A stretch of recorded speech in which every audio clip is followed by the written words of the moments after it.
ഇന്ത്യയുടെ ആത്മാവ് കുടികൊള്ളുന്നത് അതിൻ്റെ ഗ്രാമങ്ങളിലാണെന്ന് നമ്മെ ഓർമ്മപ്പെടുത്തിയത് നമ്മുടെ രാഷ്ട്രപിതാവായ മഹാത്മാഗാന്ധിയാണ്. ഗുരുവായൂരുമായി അതിർത്തി പങ്കിടുന്ന എളവള്ളി എന്ന മനോഹരമായ ഈ പഞ്ചായത്തിൻ്റെ ജനകീയ നേതാവാണ് ശ്രീ ജിയോ ഫോക്സ്. ഏറെ രാഷ്ട്രീയ മാറ്റംമറിച്ചിലുകളും നടക്കുമ്പോഴും എന്നും ജനങ്ങളുടെ കൂടെ നിൽക്കുകയും ജനങ്ങൾക്ക് വേണ്ടി ജീവിക്കുകയും ചെയ്യുന്ന പ്രിയപ്പെട്ട നേതാവിൻ്റെ കൂടെയാണ് ഇന്നത്തെ നമ്മുടെ വിശേഷം. ആ വിശേഷത്തിലേക്ക് നിങ്ങൾ ഓരോരുത്തരെയും ഹൃദയപൂർവ്വം സ്വാഗതം ചെയ്യുന്നു. നമസ്തേ. നമസ്കാരം ചേട്ടാ. നമസ്കാരം. വലിയ സന്തോഷം.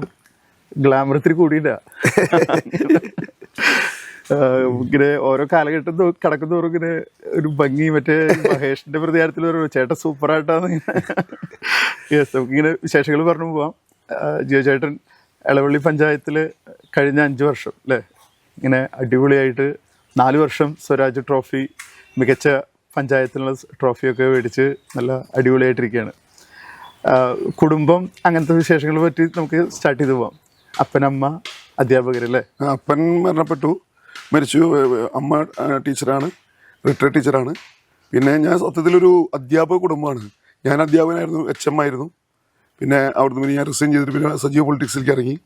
ഭാര്യ ടീച്ചറാണ്. എൻ്റെ സഹോദരി ഒരാൾ ടീച്ചറാണ്. മറ്റൊരു സഹോദരി എൻ്റെ ഭർത്താവ് ടീച്ചറാണ്, മാഷാണ്. അപ്പം അങ്ങനെ ഒരു അധ്യാപക കുടുംബമാണ്. സന്തോഷമായിട്ട് ജീവിച്ചു പോകുന്നു. മകൻ ഇപ്പോൾ BBA പഠിച്ചുകൊണ്ടിരിക്കുന്നു. ഞാൻ ഓർക്കണത്, ഞങ്ങളുടെ വീടിൻ്റെ മുന്നിൽ കൂടെ ഇങ്ങനെ കാലത്ത് സ്പീഡിൽ ഓടിക്കൊണ്ടിരിക്കുന്ന ഒരു മാഷയാണ്.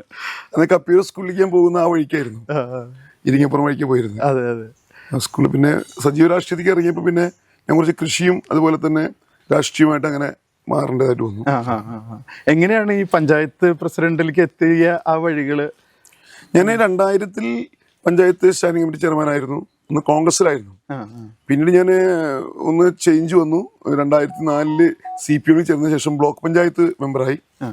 എന്നെ ബ്ലോക്ക് പഞ്ചായത്തിന് ഏറ്റവും നല്ല സ്റ്റേറ്റിലെ ബ്ലോക്ക് പഞ്ചായത്തിലെ അവാർഡ് 2007-ൽ നമുക്ക് വാങ്ങാൻ സാധിച്ചു. പിന്നീട് അവിടുന്ന് പിന്നെ വന്നു ഞാനൊരു മത്സരത്തിൻ്റെ ഭാഗമായിട്ട് ഞാനിവിടെ CPM-ൽ കോൺഗ്രസിൻ്റെ ചിറ്റാടിയുടെ വാർഡിൽ നിന്ന് തോറ്റു. അങ്ങനെ പിന്നെ എന്നെ ബാങ്ക് പ്രസിഡൻ്റാക്കി. ബാങ്ക് പ്രസിഡന്റ് കഴിഞ്ഞ് 2 ടേം കഴിഞ്ഞതിന് ശേഷം ഇപ്പോൾ പഞ്ചായത്ത് പ്രസിഡന്റ് അങ്ങനെ ആക്കിയതാണ്. ഇങ്ങനെ ഇപ്പോൾ ഈ പഞ്ചായത്തിൻ്റെ മികച്ച പ്രവർത്തനങ്ങൾ എന്നൊക്കെ പറയുമ്പോഴേ നമ്മളിങ്ങനെ ചിലർ പറയും ഇങ്ങനെ PR വർക്കാണ്. PR വർക്കിനൊക്കെ ഒരു പരിധിയുണ്ട്. എന്തൊക്കെയാണ് ഈ കഴിഞ്ഞ 5 വർഷം ചെയ്തത്? അതായത് എനിക്ക് കുറേ ബന്ധങ്ങളുണ്ട്. എനിക്ക് കുറേ ആളുകളായിട്ടുള്ള മറ്റേ സാമ്പത്തികമായി ഉള്ള ആളുകളുണ്ട്, പിന്നെ പാവപ്പെട്ട ആളുകളുണ്ട്, പിന്നെ എൻ്റെ പഠിച്ച കുറേ ആളുകൾ ഇന്ന് ജോലിയിലുണ്ട്. ഞാൻ ഡിപ്ലോമയ്ക്ക് പഠിച്ചപ്പോൾ ഉണ്ടായിരുന്ന ആളുകളൊക്കെ ഇന്ന് എഞ്ചിനീയറും ഓഫീസറൊക്കെ ആയിട്ട് വർക്ക് ചെയ്യുന്നുണ്ട്. പിന്നെ 2000-ൽ പഞ്ചായത്ത് മെമ്പറായിട്ട് വന്നപ്പോൾ ഉണ്ടായിരുന്ന ഉദ്യോഗസ്ഥരൊക്കെ ഇന്ന് ആ സ്ഥാപനത്തിനായിട്ട് ടോപ്പിലെത്തിയിട്ടുണ്ട്. അപ്പം ADM-ഉം കളക്ടറും ഒക്കെ അങ്ങനെയൊക്കെ ഒരു ഭയങ്കര ഒരു ബന്ധമുണ്ട്. ആ ബന്ധം ഉപയോഗപ്പെടുത്തിക്കൊണ്ട് ഫണ്ട് സ്വരൂപിക്കാൻ സാധിച്ചു എന്നുള്ള വലിയ കാര്യമാണ്. വന്ന ഫണ്ട് സമയബന്ധിതമായി തീർക്കാനും ശ്രമിച്ചു എന്നുള്ളതാണ് ഏറ്റവും വലിയ കാര്യം. ഏകദേശം 200 കോടി രൂപയുടെ താഴെയാണ് 5 വർഷം കൊണ്ട് എളവള്ളി പഞ്ചായത്ത് ചെലവാക്കിയത്. ഇത് പല ആൾക്കാരും കേട്ടാൽ ഞെട്ടും. സത്യത്തിൽ ഇത് എങ്ങനെ സംഭവിച്ചു? ഒരു നിയോജക മണ്ഡലത്തിൽ MLA ചെലവാക്കുന്ന തുകയാണിത്. അത് 10 പഞ്ചായത്തിൽ. ഇത് ഒരു പഞ്ചായത്തിനകത്ത് 200 കോടി രൂപയുടെ അടുത്തുള്ള സംഖ്യ പൂർത്തീകരിച്ചു എന്ന് പറയുമ്പോൾ അത് ആളുകൾക്ക് കാണാനും പറ്റുന്നുണ്ടല്ലോ. വലിയ സംഭവമായിട്ട് തോന്നുന്നു. എൻ്റെ ഉദ്യോഗസ്ഥന്മാർ എൻ്റെ കൂടെ ശക്തമായിട്ട് നിന്നിട്ടുണ്ട്. സെക്രട്ടറി ഉൾപ്പെടെ, എഞ്ചിനീയർമാർ ഉൾപ്പെടെ എല്ലാവരും. മെമ്പർമാർ ഡിസിനോട്ട് ചെയ്യാത്ത കേരളത്തിലെ ഏക പഞ്ചായത്താണ് എൻ്റെ പഞ്ചായത്ത്. ഇവിടെ CPM-ഉം CPI-യും BJP-യും കോൺഗ്രസ്സൊക്കെ ഉണ്ടല്ലോ. അവരൊക്കെ ഉണ്ടായിട്ടും 4 കോൺഗ്രസും 2 BJP ഉണ്ടായിട്ട് പോലും ഇന്ന് വരെ എൻ്റെ പഞ്ചായത്തിനകത്ത് ഒരു ഡിസെൻഡിങ് നോട്ട് എഴുതിയിട്ടില്ല. അപ്പോൾ ഇപ്പോൾ BJP-യുടെ മെമ്പർ എന്നോട് ചോദിച്ചു, എൻ്റെ വാർഡിൽ എത്ര രൂപ ചിലവാക്കിയെന്ന് കണക്ക് തരാൻ പറ്റുമോ ചോദിച്ചു. ഞാൻ കണക്കെടുത്ത് കൊടുത്ത് വാഗ വാർഡിൽ 7-ാം വാർഡിൽ BJP-യുടെ മെമ്പർ വാർഡിൽ ചിലവാക്കിയ സംഖ്യ 6,68,00,000 രൂപയാണ്. അതായത് ഹെലിപ്പാഡ് പിന്നലെ ഉദ്ഘാടനം ചെയ്ത് അവിടെയാണ്. 6,68,00,000 രൂപ ഒരു വാർഡിനകത്ത് 5 വർഷം കൊണ്ട് ചെലവഴിച്ചു. അത് പ്രതിപക്ഷ അംഗത്തിന്റെ വാർഡിൽ ആയിട്ട് പോലും. എവിടെയാണ് സാധ്യത? എവിടെയാണ് നമുക്ക് സോഴ്സിനിങ്, ആ സോഴ്സിനെ ഉപയോഗപ്പെടുത്തിക്കൊണ്ട് നാട്ടിലെ ജനങ്ങൾക്ക് ഗുണകരമാക്കാൻ. ഇപ്പോൾ ആ വാർഡ് പാടശേഖര സമിതിയും അതുപോലെ തന്നെ കുറേ സ്ഥലം നമുക്ക് ഫ്രീ ആയിട്ട് കിട്ടാനൊക്കെ പറ്റുന്നതുകൊണ്ട് അവിടെയൊക്കെ നമ്മളത് ഉപയോഗപ്പെടുത്തി കൊണ്ടുപോയി. ഈ സൗഹൃദം പലപ്പോഴും എനിക്ക് തോന്നുന്നത് ഒരു എല്ലാവരുമായിട്ടും അല്ലേ, അത് നേതൃത്വങ്ങളായിട്ടാണെങ്കിലും പാർട്ടി നേതൃത്വങ്ങളായിട്ടാണെങ്കിലും അത് ഉദ്യോഗസ്ഥരായിട്ടാണെങ്കിലും ഒപ്പമുള്ള മെമ്പർമാരായിട്ടും സാധാരണക്കാരായിട്ട് ഞാൻ പലപ്പോഴും കണ്ടിട്ടുണ്ട്. സാധാരണക്കാരുടെ കൂടെ ഇങ്ങനെ നടക്കുകയും അവരുടെ കൂടെ ചായ കുടിക്കുകയും ഒക്കെ ചെയ്യണ ഒരു ഞാൻ രാഷ്ട്രീയത്തിലേക്ക് ഇറങ്ങാൻ എനിക്ക് പ്രചോദിതമായ കാര്യം എൻ്റെ സാധാരണക്കാരായിട്ടുള്ളവരുടെ ബന്ധങ്ങളാണ്.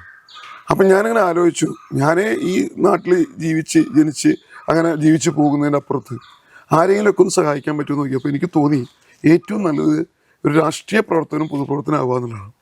അപ്പം എനിക്ക് ഏറ്റവും സന്തോഷം എൻ്റെ സമ്പത്ത്, ഞാൻ പല ആൾക്കാരും എൻ്റെ വീട്ടിൽ വരും, കാലത്ത് ഓഫീസിൽ പോടെ വരും, ഞാൻ പാടത്ത് പോയി നിൽക്കുന്ന സമയത്ത് ഞാൻ കൃഷി ചെയ്യുന്ന സമയത്ത് അവിടെയും വരുമ്പോൾ അവർ പറയുന്ന കാര്യം അത് 5 മിനിറ്റിനുള്ള 10 മിനിറ്റ് അല്ലെങ്കിൽ 1 മണിക്കൂറിനുള്ള 2 മണിക്കൂറിനുള്ള ഒരു ദിവസത്തിനുള്ളിൽ ചെയ്തു കൊടുക്കുമ്പോൾ രാത്രി വരുമ്പോൾ എനിക്ക് വലിയ സന്തോഷമാണ്. ഞാൻ ഒന്നും പ്രതീക്ഷിക്കില്ല. എനിക്ക് സാമ്പത്തികമായിട്ടോ അല്ലെങ്കിൽ മറ്റേ ഔദ്യോഗികമായിട്ടോ ഒന്നും സ്ഥാനമാനങ്ങളൊന്നുമല്ല.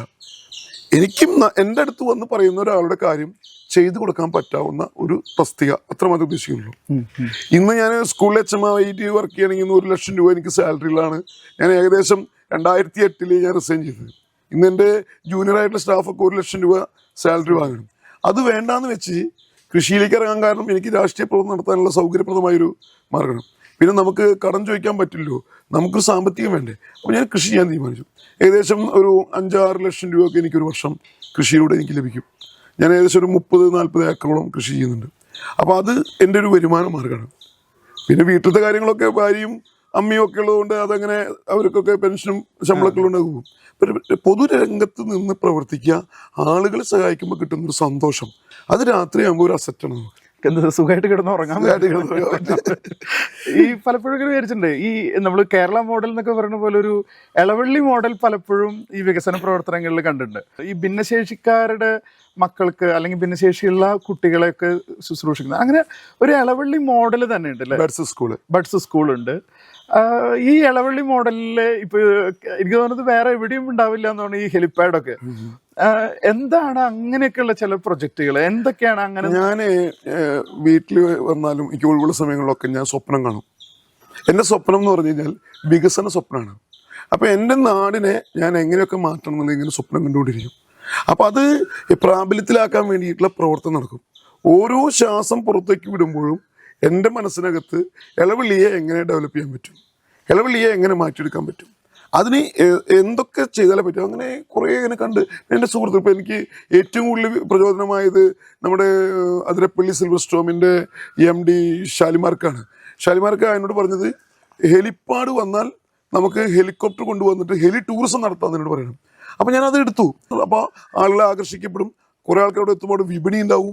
വിപണി ഉണ്ടാകുമ്പോൾ നമ്മൾ ആൾക്കാർ ഉൽപ്പാദിപ്പിക്കുന്ന ഉൽപ്പന്നങ്ങൾ വിറ്റഴിക്കാൻ പറ്റും. അങ്ങനെ അള്ളി പഞ്ചായത്തിൽ ഒരു വലിയൊരു മാറ്റത്തിന് സാധ്യത ഉണ്ടാക്കാൻ പറ്റും. അങ്ങനെ കണ്ടു. പിന്നെ പാർക്ക് അങ്ങനെ തന്നെ സ്വപ്നം കണ്ട കാര്യമാണ്. അത് പ്രാബല്യത്തിലായി. ഇനി എൻ്റെ ഏറ്റവും വലിയ ആഗ്രഹം 64 ഏക്കർ ഭൂമി മണ്ണെടുത്ത് കുഴിച്ച് കിടക്കുന്ന പ്രദേശമുണ്ട്, കളിമണ്ണെടുത്തിട്ട് ആ പ്രദേശത്തെ ഏറ്റെടുത്തിട്ട് ഒരു തൃശ്ശൂരിലെ ഏറ്റവും വലിയൊരു ലേക്ക് ഉണ്ടാകും. മൾട്ടിപർപ്പസ് ആണ്. മത്സ്യം വളർത്താം, കുടിവെള്ളത്തിന് ഉപയോഗിക്കാം, കൃഷിക്ക് ഉപയോഗിക്കാം. പിന്നെ ഈ ഫ്ലോട്ടിംഗ് സോളാർ പാനൽ ഉപയോഗിച്ചുകൊണ്ട് നമുക്ക് എല്ലാ തെരുവുകളൊക്കെ നമുക്ക് സൗജന്യമായി ഗ്രിഡ് ചെയ്യാൻ പറ്റും. ടൂറിസം സാധ്യതയുണ്ട്.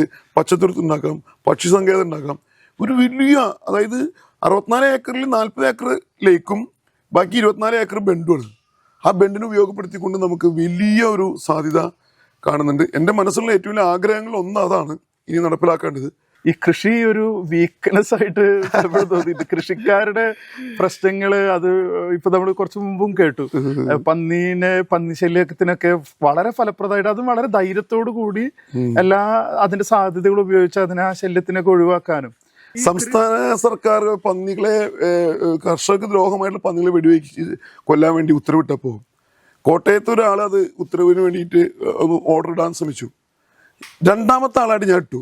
പക്ഷെ കോട്ടയത്ത് ആ ഉത്തരവിട്ട ആള് ഇതുവരെ ഒരു പന്നിനെ വെടിവെച്ച് വന്നിട്ടില്ല. ഞാൻ 175 പന്നികളെ വെടിവെച്ച് വന്നു ഈ എളവള്ളി പഞ്ചായത്തില്. എനിക്കൊരു ഹാരാണിത്. ഞാനാണെങ്കിൽ രാത്രി ഒരു 9 മണിയാകുമ്പോൾ എൻ്റെ സ്റ്റാൻഡിംഗ് കമ്മിറ്റി ചെയർമാൻ വിഷ്ണു ഉണ്ടാവും. ഞങ്ങളങ്ങോട്ട് ഇറങ്ങുകയായി. ഇറങ്ങിക്കഴിഞ്ഞ് എല്ലാ പ്രദേശങ്ങളും നടന്ന് അത് ലെൻസൊക്കെ വെച്ച് നോക്കി ഞങ്ങൾ പുലർച്ചെ 4 മണിക്കാണ് നിർത്തുക. ഏകദേശം ഒരു 10-8 പന്നികളെയൊക്കെ ഒരു ദിവസം വെടിവെച്ച് കൊല്ലും. നിരന്തരമായി ഉറക്കം ഒഴിച്ച് നടന്ന് പന്നികളെ വെടിവെക്കുക, പന്നികളെ വലിച്ചു കൊണ്ടുവന്ന് കുഴിച്ചിടുക, അത് വലിയൊരു ഒരു കർത്തവ്യമാണ്. ഇപ്പോൾ പഞ്ചായത്ത് പ്രസിഡന്റുമാരെ ലൈഫ് വാർഡന്മാരാക്കി, ഫോറസ്റ്റ് ലൈഫ് വാർഡന്മാരാക്കിയിട്ട് സർക്കാർ താൽക്കാലികമായിട്ട് ഉയർത്തി. ആ ഉത്തരവ് പഞ്ചായത്ത് പ്രസിഡന്റ് പവർ കിട്ടിയ വഴിക്ക് പിന്നെ നമ്മൾ അങ്ങോട്ട് ഷൂട്ടർ വെച്ച് പുഷ് ചെയ്ത്. അപ്പോൾ എന്തായാലും നമ്മളെ സംബന്ധിച്ചോളം കർഷകർക്ക് നല്ല ഹാപ്പിയിലാണ്. ഇനി പറക്കാട് ചേലൂർ ഭാഗത്ത് കുറച്ചും കൂടി ഉണ്ട്. അതുകൂടി അവസാനിപ്പിച്ച് കഴിഞ്ഞാൽ ഒരു പരിധി വരെ പഞ്ചായത്തിലെ പന്നികളില്ല എന്ന് വേണമെങ്കിൽ കർഷകർക്ക് ആ ശല്യം ഇല്ലാണ്ടില്ല. പിന്നെ എനിക്ക് കൃഷി ഭയങ്കര താല്പര്യമാണ്. എൻ്റെ 3 വയസ്സുള്ള സമയത്ത് എനിക്ക് എൻ്റെ എൻ്റെ പിതാവ് എനിക്ക് കൈക്കോട്ട് തന്നിട്ടുണ്ട്.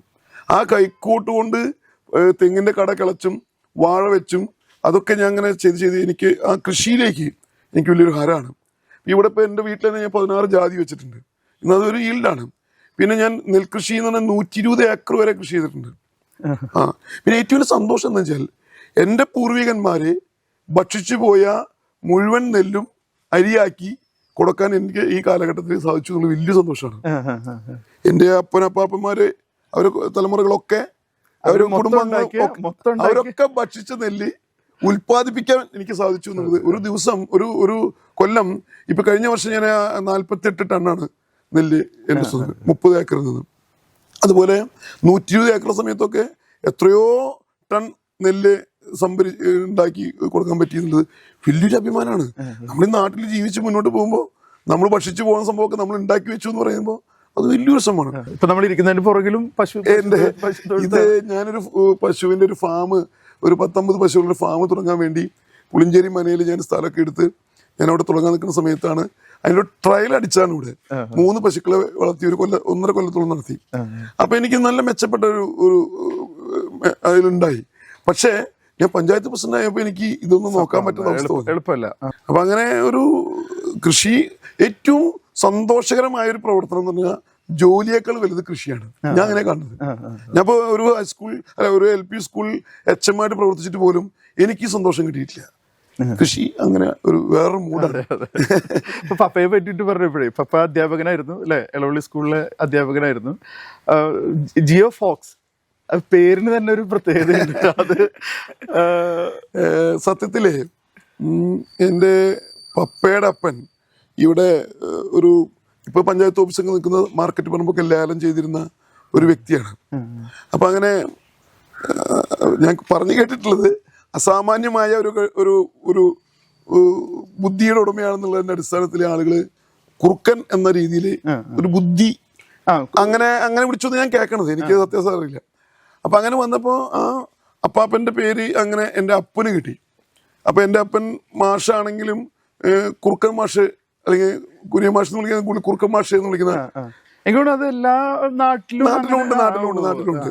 അങ്ങനെ വന്നപ്പോ അപ്പൻ എന്ത് ചെയ്തു വെച്ചാൽ എൻ്റെ മൂത്ത പെങ്ങൾക്ക് കാതറിൻ ഫോക്സ് നിട്ടു, എനിക്ക് ജിയോ ഫോക്സ് നിട്ടു, എൻ്റെ താഴെയുള്ള പെങ്ങൾക്ക് മെർലിൻ ഫോക്സ്. 3 പേർക്ക് ഫോക്സ് ആഡ് ചെയ്തു. അപ്പൊ അത് അവരുടെ പേരാണ്, ഇനിയിപ്പോ അവരെ അങ്ങനെ വിളിച്ചോണ്ട് തെറ്റില്ല എന്ന രീതിയിൽ അപ്പൻ അത് സ്വീകരിച്ചു. ഞാൻ എൻ്റെ മകന് ആഗിൽ ഫോക്സ് കൊടുത്തു. അപ്പോൾ ഇതിന് വേറെ പ്രത്യേകതയൊന്നുമില്ല, ഇങ്ങനൊരു പേര് വന്നു. അപ്പൊ പല ആൾക്കാരും ചോദിക്കും ആംഗ്ലോ എന്തിനാണെന്നൊക്കെ ചോദിക്കാറുണ്ട്, ഇത് എന്ത് പ്രത്യേക പേരാണെന്നൊക്കെ ചോദിക്കാറുണ്ട്. പക്ഷേ എൻ്റെ രാഷ്ട്രീയ ജീവിതത്തിനകത്ത്, പൊതുജീവിതത്തിനകത്ത് ഈ ഫോക്സ് എന്ന് പറയുന്ന മാർക്ക് എനിക്ക് പലപ്പോഴും ഒരു ഐഡന്റിഫിക്കേഷൻ ആയിരുന്നു. എല്ലാ ലീഡേഴ്സും എന്നോട് ഫോക്സ് എന്ന് വിളിക്കും. ജിയോ എന്ന് പോലും ആളുകൾക്ക് അറിയില്ല, ഫോക്സ് എന്നാണ് എന്നെ വിളിക്കുക. അപ്പൊ അത് സത്യത്തിൽ അതൊരു നമുക്കൊരു അറിയപ്പെടാവുന്ന ഒരു മാർക്കായിട്ട് എനിക്ക് തോന്നി. അപ്പനത് ചെയ്തു തന്ന കാര്യം എന്റെ ജീവിതത്തിനകത്ത് അത് ഞാൻ എൻ്റെ മകനും കൊടുത്തിട്ടുണ്ട്. ഒരുപക്ഷെ സമൂഹം കളിയാക്കാൻ വേണ്ടിട്ട് ഉപയോഗിച്ച പേരായിരിക്കും, പക്ഷെ അത് അപ്പൻ അത് വളരെ ചലഞ്ചിങ് ആയിട്ട് അതൊരു ആൾക്കാരെ കൊണ്ട് തന്നെ പഠിപ്പിക്കാവുന്ന, നാട്ടുകാർക്ക് കൊടുത്ത പണിയാക്കി നാട്ടുകാർ തന്ന പണിക്ക് തിരിച്ചൊരു പണി. എളവള്ളി ഒരു സാമൂഹിക അല്ലെങ്കിൽ മത സൗഹാർദ്ദത്തിന്റെ ഒരു സ്ഥലം കൂടിയാണ്. ഇവിടെ എല്ലാ മതത്തിലും പെട്ട ആളുകളുണ്ട്. ജിയോ ചേട്ടനെ ഞാൻ ആദ്യമൊക്കെ കാണുന്നത് പള്ളിയിൽ വളരെ ആക്റ്റീവായിട്ട് ഇടക്കാലത്ത് ഒരു സ്വല്പം പുറകിലേക്ക് പോകുന്നുണ്ടെങ്കിലും എനിക്ക് ഇവിടുന്ന് പക്ഷെ പിതാക്കന്മാരൊക്കെ ആയിട്ട് ഇപ്പൊ തട്ടൽ പിതാവ്, ആൻഡ്രൂസ് പിതാവ് ഇവരൊക്കെ ആയിട്ട്, തുങ്ങുഴി പിതാവിനൊക്കെ ആയിട്ട് വളരെ അടുത്ത ബന്ധം. എങ്ങനെയാണ് ഒരു ആത്മീയ അങ്ങനത്തെ ഒരു ബന്ധങ്ങളും ഞാൻ പൊതു രാഷ്ട്രീയത്തേക്ക് വരുന്നതിന് മുമ്പ് എന്നെ ഞാനാക്കി മാറ്റിയത് എൻ്റെ വ്യക്തിത്വം രൂപപ്പെടുന്നത് CLCയിലൂടെയാണ്. CLCയുടെ പ്രവർത്തനമാണ് ജിയോ ഫോക്സ് എന്ന് പറഞ്ഞ ഇന്നത്തെ ഈ വ്യക്തിത്വത്തിൻ്റെ അടിസ്ഥാനപരമായ കാര്യം.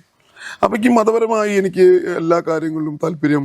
CLCയുടെ യൂണിറ്റ് പ്രസിഡന്റ്, ഫൊറോന പ്രസിഡന്റ്, ജില്ലാ മറ്റ് അതിരൂപത കമ്മിറ്റി അംഗം ഒക്കെ ആയിട്ട് കോർ കമ്മിറ്റി, അങ്ങനെ നമ്മൾ ഒരു പ്രത്യേകമായിട്ട് ക്ലാസ് എടുക്കാൻ പോകുന്ന ടീമുകളൊക്കെ ആയി അങ്ങനെയൊക്കെ ആയിട്ട് നമ്മൾ വലിയൊരു ബന്ധം ഉണ്ടായിരുന്നു. അപ്പോൾ അതുകൊണ്ട് എനിക്ക് എൻ്റെ ജീവിതത്തിൽ ഞാനൊരു വിശ്വാസി കൂടിയാണ്.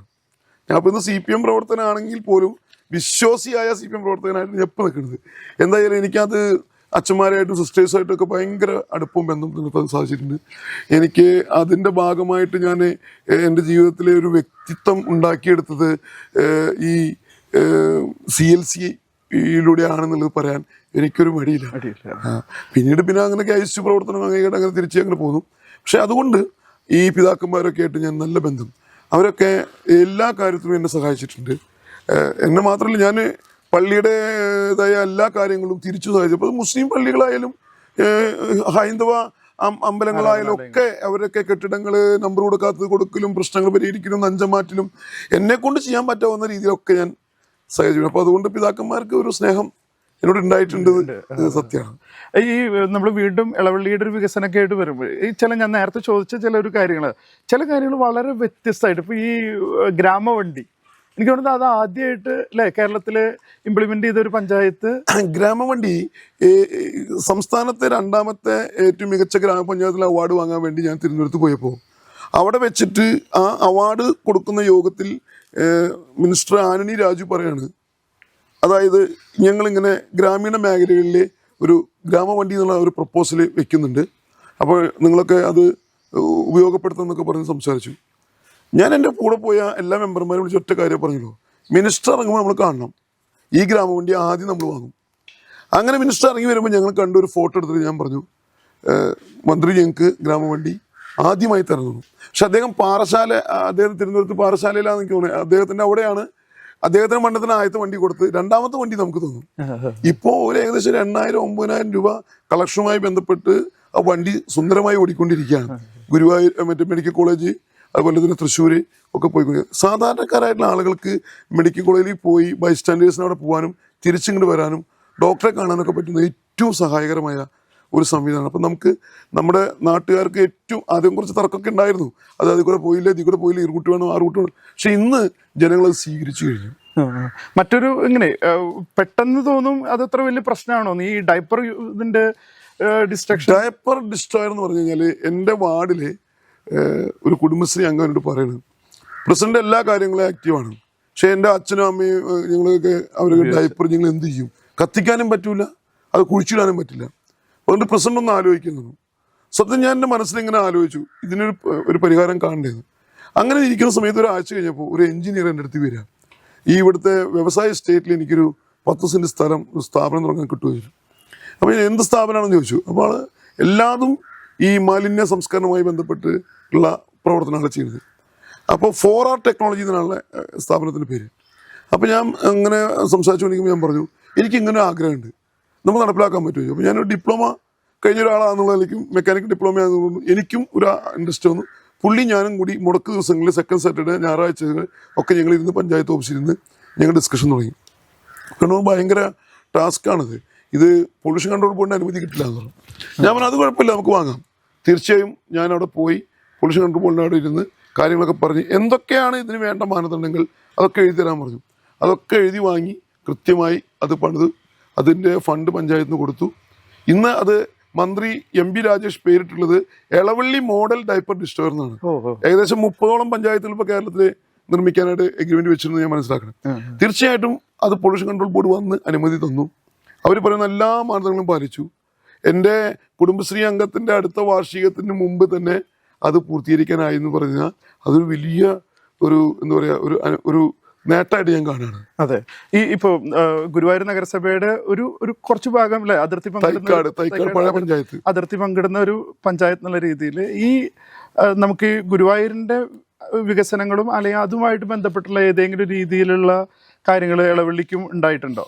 ഇപ്പൊ അവിടെ ഒരു അമൃത് പദ്ധതി അങ്ങനെയൊക്കെയുള്ള ഒരു പദ്ധതിയും കാര്യങ്ങളും ഇപ്പം ഗുരുവായൂര് മേൽപ്പാലം വന്നില്ലേ, അതെ. ഈ മേൽപ്പാലത്തിന്റെ അവിടേക്ക് മണ്ണടിക്കാൻ വേണ്ടിയിട്ട് ആരും മണ്ണ് കൊടുക്കാനില്ല, എല്ലാവരും പ്രശ്നമൊപ്പിക്കുകയാണ്, തടസ്സങ്ങൾ ഉണ്ടാക്കുകയാണ്. അങ്ങനെ എളവള്ളി പഞ്ചായത്തിന്റെ ചെലൂര് ഭാഗത്തുനിന്നാണ് അവിടേക്കുള്ള മണ്ണ്. ഞാൻ പറഞ്ഞു, വികസനത്തിന്റെ ഭാഗമായിട്ട് മണ്ണെടുക്കുന്നതിനൊന്നും നമുക്ക് തടസ്സപ്പെടുത്താൻ പറ്റില്ല, അത് ചെയ്തേ പറ്റൂ. അപ്പൊ അതുകൊണ്ട് MLA അടക്കമുള്ള ആൾക്കാർ യോഗം വിളിച്ച് നമ്മുടെ തീരുമാനം. അപ്പൊ എല്ലാവരും മണ്ണെടുക്കുന്നത് എന്തോ ഒരു വലിയ തെറ്റുപോലെ കാണുന്ന ഒരു കാലഘട്ടമാണ്. മണ്ണ് ലോബി എന്നൊക്കെ പറയും. പക്ഷെ നമ്മുടെ വികസനത്തിന് വേണ്ടി മണ്ണെടുക്കണ്ടേ? എടുക്കണ്ടേ? മണ്ണില്ലാണ്ട് പറ്റില്ലല്ലോ. അപ്പൊ ഗുരുവായൂർ പാലത്തിന്റെ 2 അപ്രോച്ച് റോഡുകളിലേക്കും അപ്പുറവും ഇപ്പുറവും മണ്ണ് എടുക്കാൻ കിട്ടാതെ ആ പാലം പണി ഇങ്ങനെ നീണ്ടു പോകുന്ന സമയത്താണ് നമ്മളിവിടെ പഞ്ചായത്തിൽ നിന്ന് അനാവശ്യമായിട്ടുള്ള അനുമതി. കുറെ എതിർപ്പുകളൊക്കെ എനിക്ക് ഉണ്ടായിട്ടുണ്ട്. ആ എതിർപ്പുകളൊക്കെ അങ്ങനെ പോകും. വികസനത്തിന്റെ കാര്യത്തിൽ വരുന്ന എതിർപ്പുകൾ അങ്ങനെ പോകും. ഒരു വാർത്ത ഇങ്ങനെ അന്തരീക്ഷത്തിൽ ഇങ്ങനെ പരന്ന് നടക്കുന്നുണ്ട്. അത് അങ്ങ് മറ്റൊരു പാർട്ടിയിലേക്ക് പോവുകയാണെന്നുള്ളൊരു ശ്രുതിയാണോ അതോ യാഥാർത്ഥ്യമാണോ? മറ്റൊരു പാർട്ടിയിലേക്കല്ല, ഞാൻ ആദ്യം ഉണ്ടായിരുന്ന പാർട്ടിയിലേക്ക് തന്നെ തിരിച്ചു പോകണമെന്നാണ് എൻ്റെ ആഗ്രഹം. അത് വേറെ ഒന്നും കൊണ്ടല്ല, ഇവിടെ ഞാൻ വന്ന് ഈ CPM പ്രസ്ഥാനത്തിന് വേണ്ടി മാക്സിമം എൻ്റെ എല്ലാ കഴിവുകളും ഞാൻ ഉപയോഗിച്ച് അവരൊക്കെ ആഗ്രഹിക്കുന്ന തലത്തിലേക്ക് ഒരു പഞ്ചായത്തിൻ്റെ വികസനത്തിലേക്ക് കൊണ്ടുവരാനും അതുപോലെ തന്നെ മറ്റു ബാങ്കിൻ്റെ പ്രവർത്തനങ്ങൾ മെച്ചപ്പെടുത്താനും സഹകരണ ബാങ്കുകളുടെ ഒക്കെ ഉണ്ടായിട്ടുണ്ട്. അപ്പം എൻ്റെ മനസ്സിനകത്ത് ഇങ്ങനെ ഒരു തോന്നി, ഞാൻ അവിടുത്തെ CPM പ്രവർത്തകരോടൊന്നും അല്ലെങ്കിൽ എനിക്ക് യാതൊരു വിഷമവുമില്ല. അവരൊക്കെ എൻ്റെ ഇപ്പോഴും സഹോദരങ്ങളാണ്, ചങ്കാണ്. അതിലൊക്കെ ഞാൻ പ്രസ്ഥാനത്ത് നിന്ന് മാറാൻ തീരുമാനിക്കുമ്പോൾ പൊട്ടിക്കറിയുന്ന കുറെ പേരുണ്ട്. കുറച്ച് പേർക്കൊക്കെ വേണമെങ്കിൽ ഒന്ന് പൊക്കോട്ടെ എന്ന് ആഗ്രഹമുള്ള ചില ആൾക്കാരുണ്ടാവും. പക്ഷെ എന്നിരുന്നാലും ഭൂരിഭാഗം പേരും മനസ്സുകൊണ്ട്. ഇപ്പം എൻ്റെ വാർഡിൽ CPM ജയിച്ച എൻ്റെ വാർഡിനകത്ത് ഉള്ള വോട്ടർമാർ പോലും എന്നോട് പൊട്ടിക്കറിയുന്ന ഒരു സാഹചര്യമാണ്. പക്ഷേ എൻ്റെ ദൗത്യം അതല്ല എന്ന് എനിക്ക് തോന്നി. ഞാൻ കോൺഗ്രസിലേക്ക് മാറുന്നതിനെ കുറിച്ച് ആലോചിച്ചുകൊണ്ടിരിക്കുകയാണ്. അത് അവസാന ഘട്ടത്തിലേക്ക് എത്തിയിട്ടുണ്ട്. CPM നേതൃത്വത്തിൽ ഞാൻ പറഞ്ഞിട്ടുണ്ട്, ഞാൻ എന്തായാലും ഇനി CPMന്റെ പ്രവർത്തനം അവസാനിപ്പിക്കുകയാണ് എന്ന് പറഞ്ഞിട്ടുണ്ട്. അപ്പോൾ എൻ്റെ അപ്പനൊക്കെ കോൺഗ്രസിൻ്റെ മണ്ഡലം പ്രസിഡന്റായിരുന്നു. അപ്പോൾ കോൺഗ്രസിൻ്റെ വലിയ പ്രവർത്തകനായിരുന്നു. അപ്പോൾ VM സുധീരൻ ഉൾപ്പെടെയുള്ള നേതാക്കന്മാരായി കണ്ടിട്ടാണ് ഞാൻ വളർന്നു വന്നിട്ടുള്ളത്. അപ്പോൾ അവരൊക്കെ എൻ്റെ വീട്ടിൽ വരുമ്പോഴും ഞാൻ കാണുമ്പോഴും സംസാരിക്കുമ്പോഴൊക്കെ ഉള്ളൊരു നേതൃത്വ ബന്ധമൊക്കെ ഉണ്ട്. ജനത്തിന് വേണ്ടത് അവരുടെ പ്രശ്നങ്ങൾ പരിഹരിക്കാൻ പറ്റാവുന്ന സംവിധാനം. അപ്പോൾ തീർച്ചയായും അങ്ങനെ ഒരു മുന്നണി അധികം താമസിയാണ്ട് തന്നെ കേരളത്തിലും വരും.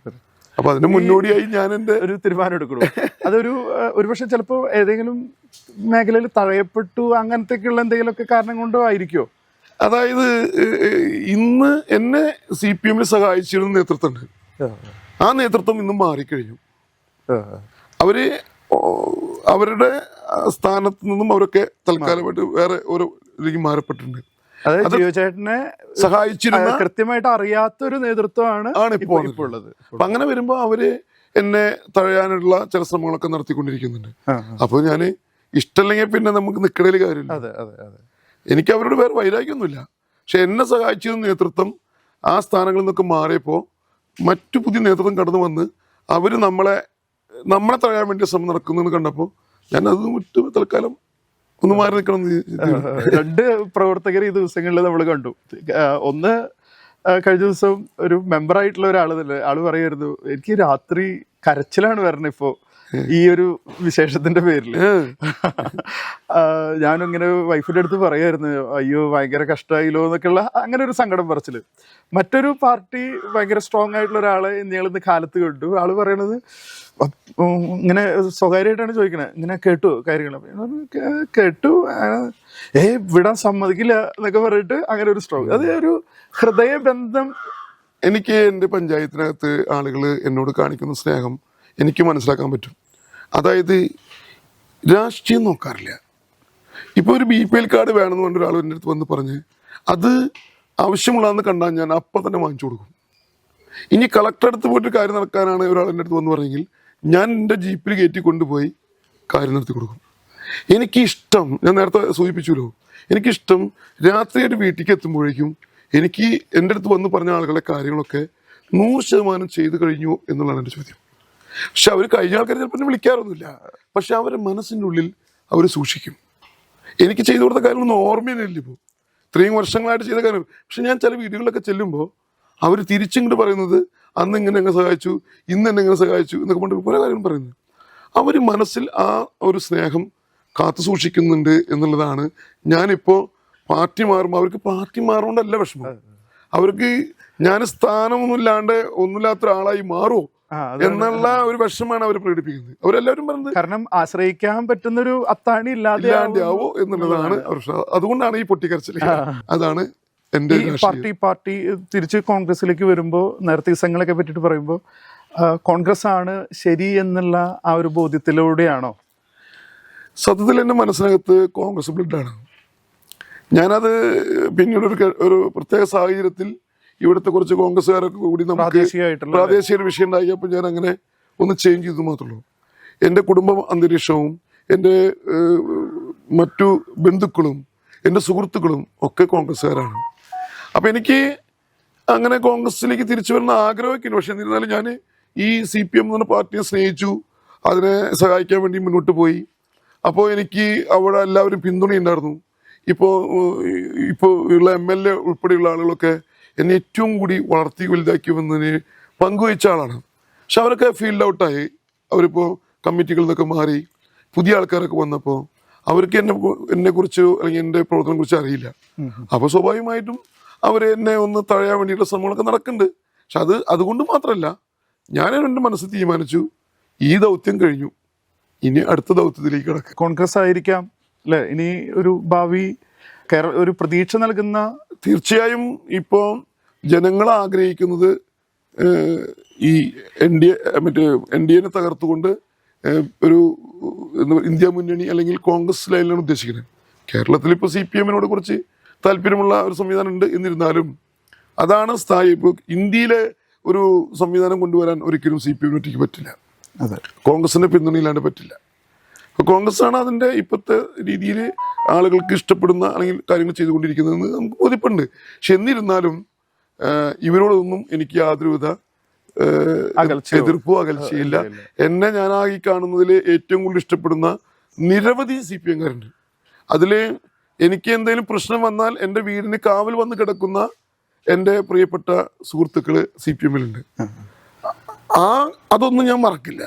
അവരൊക്കെ ചേർത്ത് പിടിക്കും, അവരൊക്കെ സംരക്ഷിക്കും. ഞാൻ കോൺഗ്രസിൽ പോയാലും ഞാൻ ഈ CPM-ന്റെ ഭാഗമായി എനിക്കറിയാവുന്ന സാധാരണക്കാരായിട്ടുള്ള മുഴുവൻ പേരെയും സംരക്ഷിക്കാനുള്ള ഒരു ഉത്തരവാദിത്വം ഏറ്റെടുത്തുകൊണ്ട് തന്നെയാണ് പോകുന്നത്. ഒരു ജനാധിപത്യത്തിന്റെ നല്ലൊരു മുഖവും അത് തന്നെയാണല്ലോ. കാരണം രാഷ്ട്രീയത്തിന് അതീതമായിട്ട്, ജാതി മത വ്യത്യാസങ്ങൾക്ക് അതീതമായിട്ട് ജനങ്ങളെ ചേർത്ത് പിടിക്കുന്ന ഒരു പൊതുപ്രവർത്തകൻ. എനിക്കതാവാൻ ഇഷ്ടം. എനിക്കൊരു പാർട്ടി എന്നുള്ളതല്ല എനിക്കിഷ്ടം. എൻ്റെ വീട്ടിൽ ഏകദേശം ഒരു 10-15 പേരൊക്കെ വരും. മുടക്ക് ദിവസമായി കൂടുതലും വരും. അവർ വന്ന് പറയുന്ന കാര്യം നോക്കാം എന്ന് പറഞ്ഞേക്കില്ല, എനിക്കില്ല, നടത്തി കൊടുത്ത് പറഞ്ഞേക്കലാണ്. അത് ആരെ കാണണമെങ്കിലും പോവും, ആരെ വിളിക്കുകയും വിളിക്കും. അത് ചെയ്തു കൊടുക്കുക എന്നുള്ളത് എനിക്ക് വലിയ സന്തോഷമാണ്. ഞാൻ ജീവിക്കുന്നു, എൻ്റെ വീട്ടുകാർ പറയാറുണ്ട്, ഞാൻ നിങ്ങൾക്ക് വേണ്ടിയിട്ടല്ല, വീട്ടുകാർക്ക് വേണ്ടിയില്ല ജീവിക്കുന്നത്, ഞാൻ സമൂഹത്തിന് വേണ്ടി. ഞാൻ സമൂഹത്തിൻ്റെ ഒരു അസറ്റാണ്. അത് അങ്ങനെ തന്നെ മരിക്കോളം ചെയ്യണം എന്നാണ് എൻ്റെ ആഗ്രഹം. അതിൻ്റെ ഭാഗമായി പല തസ്തികളും നമുക്ക് വന്നു പോകുന്നുണ്ട്. അതൊക്കെ വേറെ കാര്യം. ഒരു ലാഭമില്ല. എനിക്ക് 14,200 രൂപ ഒരു മാസം കിട്ടി പഞ്ചായത്ത് പ്രസിഡന്റ്. എനിക്ക് എന്ത് ഗുണം? ഞാൻ കൃഷി ചെയ്യുന്നതുകൊണ്ടാണ് കടലായിട്ട് ജീവിച്ചു പോകുന്നത്. അപ്പോൾ അതൊന്നും നമ്മളെ സംബന്ധിച്ചോളം ഒരു ഗുണമുള്ള കാര്യമല്ല. പിന്നെ ആ പവറിലിരിക്കുമ്പോൾ നമുക്ക് കുറേ ആൾക്കാരെ സഹായിക്കാൻ പറ്റുന്നു എന്നുള്ളത് ഒരു പ്രധാനപ്പെട്ട കാര്യമാണ്. ഏതെങ്കിലും റോൾ മോഡൽ ഇപ്പം ഇങ്ങനെ പറയുമ്പോൾ ഏതെങ്കിലും മനസ്സിൽ അങ്ങനെ ഒരു റോൾ മോഡൽ ഉണ്ടോ ഈ രാഷ്ട്രീയ ജീവിതത്തിൽ? ഈ രാഷ്ട്രീയത്തിൽ എനിക്ക് ഏറ്റവും ഇഷ്ടപ്പെട്ട നേതാവ് G. കാർത്തികേയനായിരുന്നു. കോൺഗ്രസിന്റെ അദ്ദേഹം അന്തരിച്ചു. അദ്ദേഹം എൻ്റെ വിവാഹത്തിന് കൊല്ലത്ത് നിന്ന് വേറെ ഒരു പരിപാടി ഇല്ലാതെ എന്നെ കാണാൻ വേണ്ടി, എന്നെ ആശംസ അർപ്പിക്കാൻ വേണ്ടി അദ്ദേഹം മന്ത്രിയായിരിക്കുമ്പോൾ വന്നു. അദ്ദേഹത്തിന് എൻ്റെ മനസ്സിൽ സൂക്ഷിക്കുന്ന ഒരു നല്ല റോൾ മോഡലാണ്. അദ്ദേഹം അഴിമതിയില്ല. ഗുരുവായൂർ ദേവസ്വത്തിൻ്റെ ഭാഗത്ത് ദേവസ്വം മന്ത്രിയായിരിക്കുന്ന സമയത്ത് ഒരു ക്രൈസ്തവനായ എന്നെയാണ് അദ്ദേഹം പല കാര്യങ്ങളും ഏൽപ്പിക്കുക. അപ്പം അദ്ദേഹം എന്നെ ഏൽപ്പിക്കുന്നത് അഴിമതിയില്ലാത്ത ആളുകളെ ഇഷ്ടപ്പെടുന്ന ഒരാളാണ്. ഞാനും അങ്ങനെ തന്നെ. ഇപ്പം ഞാൻ ഒരു ആൾക്ക് ജോലി കൊടുക്കാൻ പറഞ്ഞാൽ അന്ന് അദ്ദേഹം കൊടുക്കും. അത് കൊടുക്കുന്നത് 100% അറിയാം അത് അർഹതപ്പെട്ട ആൾക്കാർക്കും കിട്ടിയിട്ടുണ്ടാവുക എന്നുള്ളതുകൊണ്ടാണ്. അപ്പം അങ്ങനെ എനിക്ക് എൻ്റെ ജീവിതത്തിൽ അങ്ങനത്തെ ഒരു നല്ലൊരു, പിന്നെ എനിക്ക് CN ബാലകൃഷ്ണനാണ് എൻ്റെ ഏറ്റവും ഇഷ്ടപ്പെട്ട നേതാവ്. CN ആണ് എന്നെ കോൺഗ്രസ്സിൽ വളർത്തി കൊണ്ടുവരുന്നതിൽ നിർണായകമായി പങ്കുവച്ചത്. പിന്നെ MP വിൻസെൻ്റ് ആയിട്ടുള്ള ബന്ധം, MP വിൻസെൻ്റ് ഞാനും നല്ല ബന്ധമാണ്. അങ്ങനെയൊക്കെ ഞങ്ങൾ മുന്നോട്ട് പോയിട്ടുണ്ട്. എനിക്ക് റോൾ മോഡൽ എന്ന് പറഞ്ഞാൽ ജി കാർത്തികേയനും അതുപോലെ തന്നെ നമ്മുടെ CN ബാലകൃഷ്ണൻ പോലെയുള്ള ആളുകളാണ്. എൻ്റെ ജന്മം നൽകിയ അപ്പനാണ് എൻ്റെ പിതാവെങ്കിൽ എനിക്ക് ജന്മം നൽകാത്ത മറ്റൊരു പിതാവായിട്ട് എൻ്റെ കൂടെ നിന്ന ആളാണ് CN ബാലകൃഷ്ണൻ. ഞാൻ CPM പോയപ്പോഴും എന്നെ എല്ലാ വിധത്തിലുള്ള സഹായവും ചെയ്ത് പ്രോത്സാഹിപ്പിച്ചൊരു സഹകരണ മന്ത്രിക്കായിരുന്നു. സഹകരണ മന്ത്രിയായിരിക്കും. എല്ലാ കാര്യവും ഞാൻ ചെന്ന് പറഞ്ഞാൽ ആ കാര്യത്തിന് ഒരു തടസ്സം ഉണ്ടാക്കില്ല. അങ്ങനെ ഏറ്റവും കൂടുതൽ ആത്മാർത്ഥമായി എന്നെ സ്നേഹിക്കുകയും എൻ്റെ പിതാവിനെ മണ്ഡലം പ്രസിഡന്റായിരിക്കുന്ന സമയത്തൊക്കെ എല്ലാ സഹായങ്ങളും അപ്പൻ്റെ ഏറ്റവും വിശ്വസ്തനാണ്, അല്ലെങ്കിൽ മൂപ്പര് വിശ്വസ്തനാണ് എൻ്റെ പിതാവ്. അങ്ങനെയൊക്കെ മുന്നോട്ട് പോയിട്ടുണ്ട്. എന്തായാലും പ്രവർത്തന മേഖലകൾ കൂടുതൽ വിസ്താരമാവട്ടെ. ഒരുപാട് ആളുകൾക്ക് ഈ എളവള്ളി പഞ്ചായത്തിന് പുറത്തും ധാരാളം കേരളത്തിന്റെ പല സ്ഥലങ്ങളിലേക്കും അല്ലെങ്കിൽ ഇതിനപ്പുറം ഉള്ള ഒരു വിശാലമായ ആളുകളുടെ ഇടയിൽ ജനകീയനായ പ്രതിനിധിയായിട്ട് ദീർഘകാലം പ്രവർത്തിക്കാൻ ഇടവരുത്തട്ടെ എന്ന് ആശംസിക്കുന്നു. ഇത്രയും നേരം സ്പെൻഡ് ചെയ്ത സമയം നല്ല ടൈറ്റാന്ന് അറിയാം. നേരത്തെ ഫാമിലിനെ പറ്റിയൊക്കെ പറഞ്ഞു, ഫാമിലിക്ക് മനസ്സിലായിണ്ടാവും ഇത് ഫാമിലിക്ക് പറ്റിയ ആളുണ്ട്. കാരണം രാത്രി 3:30 ഇന്നലെ വന്നത് കേട്ടു. ഇന്നിപ്പോ കാലത്ത് 9 മണി തൊട്ട് ആൾക്കാർ ഇവിടെ കാണാൻ വന്നിട്ടുണ്ട്. അപ്പോ അല്ല, അത് മനസ്സിലാക്കിയിട്ടുണ്ട്. അവരൊക്കെ അറിയാം ഇത് എൻ്റെ ഇഷ്ടം ആളുകളെ സ്നേഹിക്കുന്നതും അവരെ കാര്യം ചെയ്തു കൊടുക്കുന്നതെന്ന് അറിയാം. അപ്പൊ അവരും അത് ആ ലഹരിയിലേക്ക് അവരും മനസ്സുകൊണ്ട് മെല്ലെ മെല്ലെ മാറി തുടങ്ങിയിട്ടുണ്ട്. എല്ലാവിധ ആശംസകളും. Okay, thank you.